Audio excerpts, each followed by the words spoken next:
A continuación, Psicolife.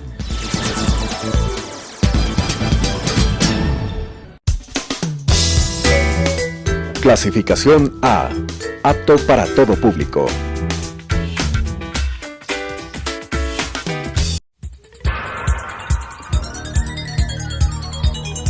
Las opiniones vertidas en este espacio por la producción y dirección del programa son de exclusiva responsabilidad de sus autores y de quienes intervienen en ellos.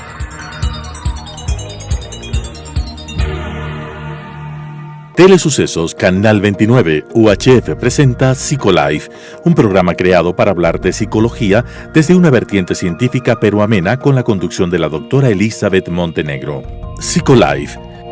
¿Qué efectos adversos ha tenido la pandemia en la educación? ¿Es posible que toda una generación haya perdido la oportunidad de aprender bien? Según Manfred Spitzer de la Universidad ULM de Alemania, se han encontrado efectos en el impacto que el COVID ha tenido en las escuelas que son muy perjudiciales. Y es que a pesar de lo positivo de la virtualidad, también se han generado daños. La inactividad física ha pasado factura en nuestros niños y adolescentes, generando obesidad y posibles daños cardiovasculares. También los efectos en la salud visual. Hay un gran número de incremento de miopía por mirar objetos de cerca continuamente. También los problemas de la salud mental se han hecho muy evidentes. Se observa cada vez un mayor índice de depresión, de ansiedad y también alteraciones en el sueño. Estos efectos también están relacionados con el distanciamiento social y la sensación de soledad que tienen los estudiantes. Dos grandes efectos, además, es la pérdida de la educación. Un gran número de nuestros niños ha tenido que dejar las instituciones educativas, pasando una gran factura, lo que implica la deserción escolar. También se ha evidenciado vulneración en sus derechos, trabajo infantil y violencia intrafamiliar. Y uno que va a tener un impacto tanto a corto como a largo plazo. Los requisitos educativos más bajos que se han impuesto producto de la virtualidad han generado efectos obviamente en las calificaciones, y a largo plazo tendrá o pasará la factura en lo vinculado con la empleabilidad y el éxito personal. En esta serie de programas de Psicolife, Volver a la escuela, a recuperar el tiempo perdido, queremos hacer un análisis de todos estos impactos, pero además queremos darles a ustedes, padres y educadores, herramientas para que podamos enfrentar este regreso a clase de nuestros hijos de la mejor manera posible. Bienvenidos y bienvenidas. En el transcurso de este mes hemos estado conversando sobre cómo la educación o cómo los chicos, los niños, los adolescentes han tenido que ir haciendo reajustes nuevamente en su ritmo de vida para readaptarse otra vez a la presencialidad. Y bueno, vamos prácticamente ya un mes con todos en clases y empezamos a ver, hemos hablado las semanas pasadas con nuestras invitadas sobre el impacto que ha tenido en el ámbito académico, este desfase tan grande de 2 años de ausencia en las aulas presenciales. Hemos hablado también qué hacer con los adolescentes, cómo retomar con ellos nuevamente los hábitos en torno al uso de las redes sociales, a las horas de sueño, al estar conectados tanto tiempo también a los videojuegos y demás.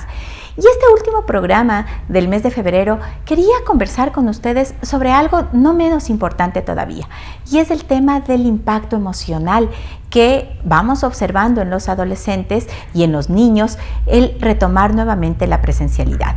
Y es que podríamos pensar que de alguna manera, y si bien es cierto, ellos tienen una gran capacidad de adaptación, el transitar nuevamente a las aulas y a la presencialidad no tendría por qué tener ningún impacto en el ámbito emocional, pero vemos que en realidad no es así. Cada vez con mayor frecuencia voy escuchando a las personas que me consultan día a día sobre cómo ir haciendo con sus hijos frente a comportamientos que están teniendo. En la etapa escolar vemos niños que se ven muy inquietos, muy ansiosos en muchas ocasiones, que les cuesta centrarse en las actividades que están realizando y empiezan a rechazar las tareas escolares, y esto va generando obviamente conflictos en casa otra vez por cómo se van desenvolviendo. Tenemos que tener en cuenta que la presencialidad implica un proceso de ajuste. Fueron 2 años no solamente en el calendario y en el vacío de conocimientos que podrían estar presentando los chicos, sino también 2 años de de una madurez en cuanto a la parte emocional que ellos van desarrollando, el crecimiento físico también, pero un desajuste en las habilidades sociales que se vieron perdidas en este tiempo. Entonces, muy posiblemente vemos niños en los cuales se empiezan a observar comportamientos agresivos, en los cuales les cuesta nuevamente relacionarse con sus compañeros, y es aquí donde tenemos que pensar en qué es lo que les está pasando a ellos, cómo se están sintiendo con el nuevo regreso a clases, qué piensan de su maestra, qué sienten con sus amigos, qué es lo que ellos quisieran hacer. Darles este espacio a los niños para escucharlos, darles este espacio para que ellos vayan manifestando los temores que pueden estar sintiendo, las dudas, las inseguridades, nos va a ayudar como adultos a acogerlos, a validar sus emociones, a validar sus sentimientos, y de esa manera a ir direccionando frente a desarrollar un mejor ajuste emocional en ese sentido. También va a ser importante que tanto en las instituciones educativas como los padres, por ejemplo, abran espacios a través de los cuales los chicos empiecen a poner en juego sus habilidades sociales. No solamente la parte académica, no solamente la realización de tareas, el avanzar en los contenidos, que indiscutiblemente para los maestros es algo que les preocupa, pero necesitamos estabilizar su ámbito emocional. Necesitamos considerar en qué etapa de desarrollo evolutivo en cuanto al desarrollo psicológico se encuentran en este momento y qué reajustes tenemos que ir haciendo frente a ese desfase que tuvieron. Como por ejemplo, el cómo establecer nuevamente vínculos con sus amigos. Si bien es cierto, muchos de ustedes podrán decir, pero bueno, se conectaban con sus amiguitos, hacían videollamadas y demás, pero nunca la presencialidad, el contacto directo va a ser suplantado por esa virtualidad. Entonces, el ir generando estos puentes, si miramos niños que todavía están muy tímidos, que están muy introvertidos, que tienen temor nuevamente de ir a la escuela, que está ocurriendo, que de pronto no se sienten a gusto, que de pronto empiezan a tener alguna manifestación somática, dolores de estómago, dolores de cabeza, tenemos que dar ese espacio para saber cómo ellos se están sintiendo. Y generar también, decíamos, esos espacios posiblemente en casa, invitar a un compañerito o a dos compañeritos a una actividad recreativa, de pronto en el parque y demás, va a ser una forma a través de la cual podemos ayudarle en esa transición. Pero creo que este impacto emocional también ha tenido mucha fuerza en el ámbito de la adolescencia. Pensemos que nosotros tuvimos niños que terminaron su etapa de la escuela en la virtualidad y de pronto ahora entran a noveno de básica, a la secundaria, con exigencias de ser adolescentes, ya de ser grandes, con sus mismas manifestaciones, pero no tuvieron ese proceso de transición.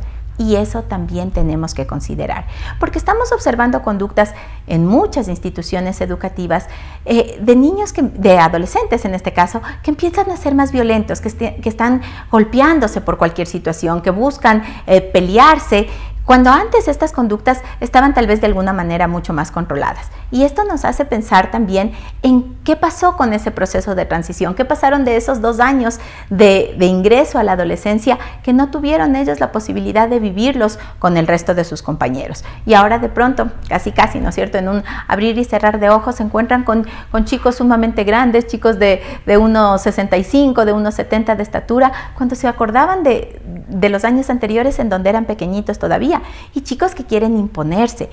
Esos comportamientos que pueden ser considerados como agresivos, pero que son propios justamente de esta manifestación de la adolescencia, de encontrar ese espacio en el lugar del grupo, en el lugar del rol que van teniendo como grupos de adolescentes, también tiene que ser manejado. Y ese sí tiene que ser manejado dentro de las instituciones educativas con la colaboración de los DS y de los maestros tutores. Ir observando también esos intereses que se van presentando en ellos, estos enamoramientos, estos conflictos, estas inseguridades que las observábamos regularmente en toda la época de adolescencia y en toda la época escolar, ahora se van presentando de una forma mucho más evidente.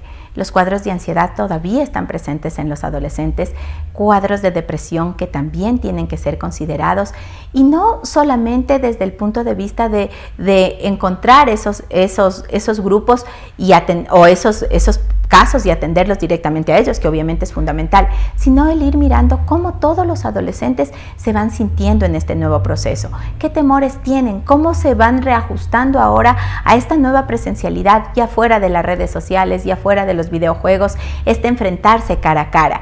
Y es un enfrentarse todavía con ciertas restricciones, no quieren salir nuevamente, quieren volver a estar con sus amigos, quieren ir a fiestas, quieren relacionarse en ese sentido, pero todavía tenemos restricciones. ¿Cómo ir valorando estos aspectos, cómo ir controlando? Es también algo que tenemos que ir considerando.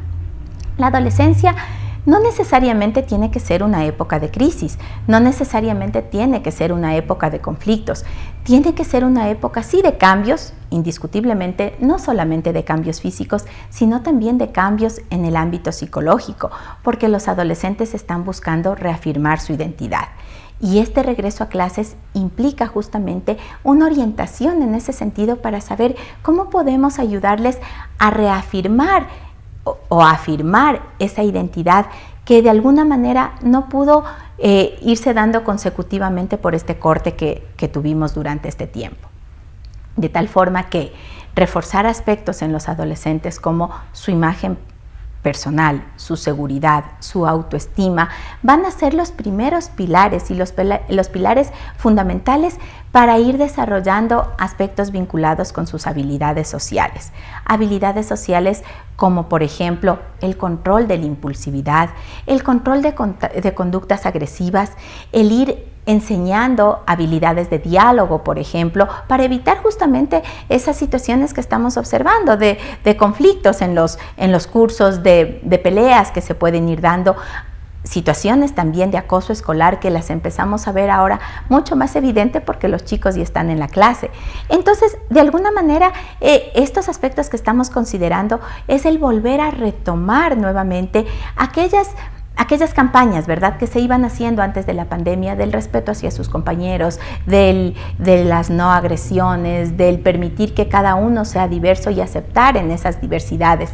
Eso tenemos que volverlo a retomar para que los adolescentes empiecen nuevamente a vivir y a transitar por estos 2-3 años que les queda de su vida escolar presencial en las aulas de una manera armónica, que no sea una situación de tensión, que no sea una situación de conflicto.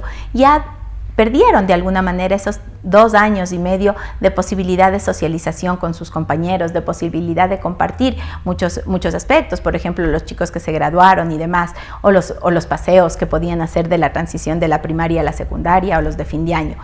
Esos vacíos que fueron quedando ahora tienen que irse supliendo de alguna manera con el aprovechar ahora sí el tiempo que se perdió producto de la pandemia. La serie de programas que nosotros hemos ido conversando en el mes de febrero ha sido justamente a recuperar ese tiempo perdido. Y ese tiempo perdido se recupera generando espacios a través de los cuales los adolescentes, en este caso que estamos hablando, puedan conversar sobre sus inquietudes, puedan buscar espacios para demostrar sus habilidades, para relacionarse con los demás, para que puedan convivir nuevamente de una manera armónica entre ellos. Tareas fáciles, tareas difíciles, puede ser, pero son tareas en las cuales los adultos, tanto padres como docentes, tendríamos que estar inmersos para poderles ir acompañando en este proceso. Cada vez vemos con mayor frecuencia que los problemas en el ámbito emocional, tanto en niños como en los adolescentes, son más recurrentes.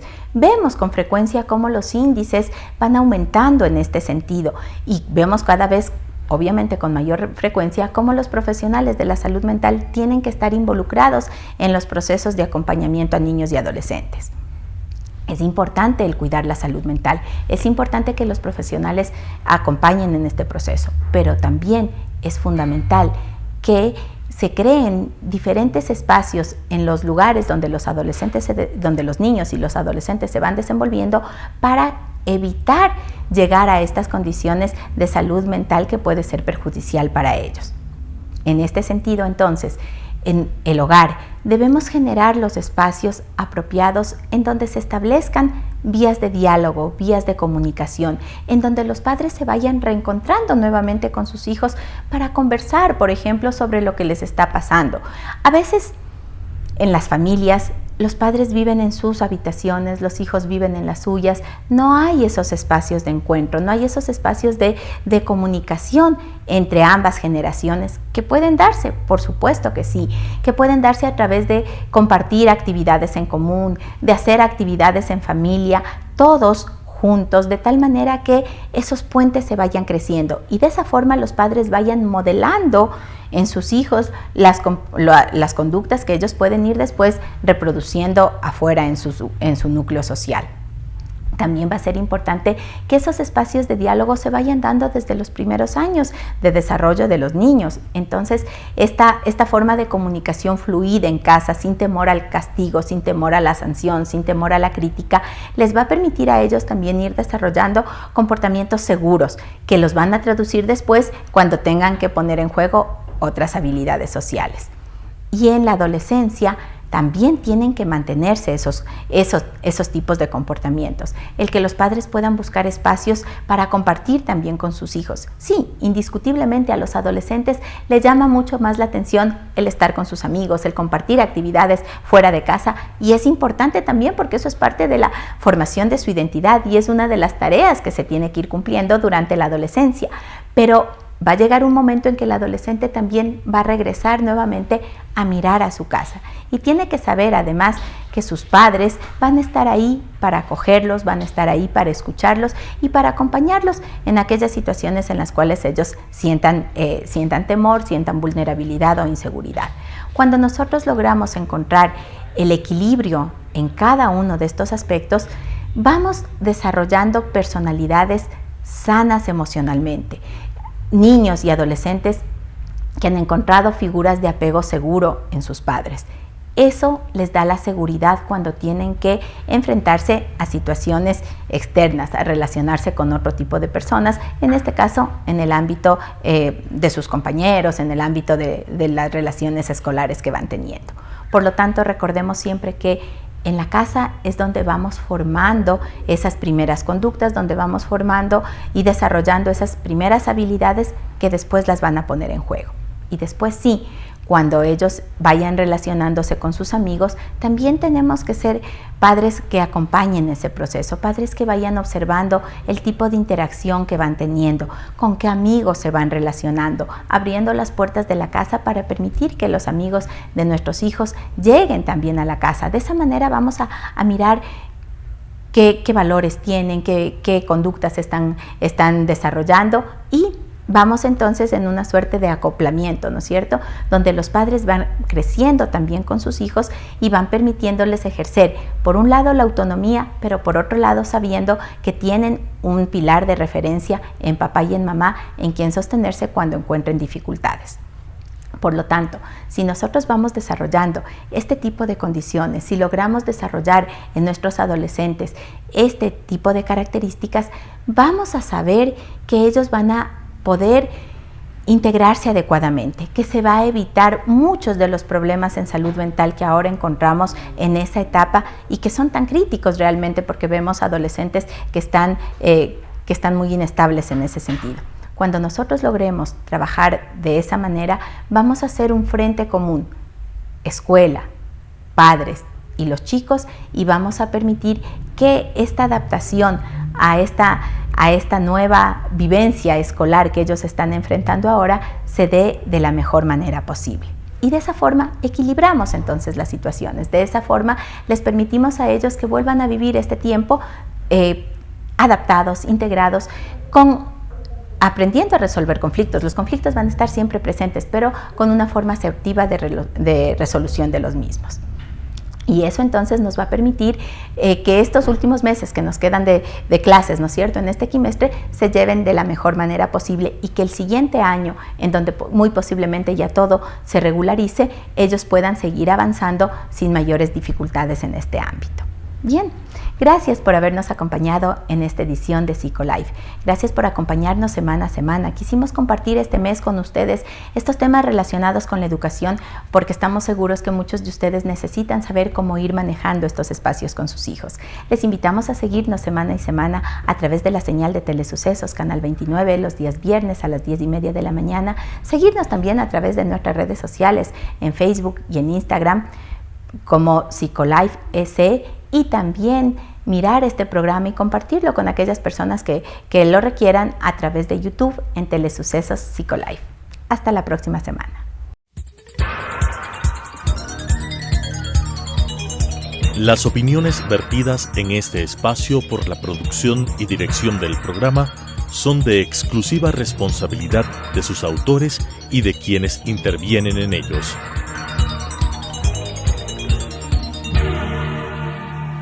Telesucesos Canal 29 UHF presentó Psicolife, un programa creado para hablar de psicología desde una vertiente científica pero amena con la conducción de la doctora Elizabeth Montenegro. Psicolife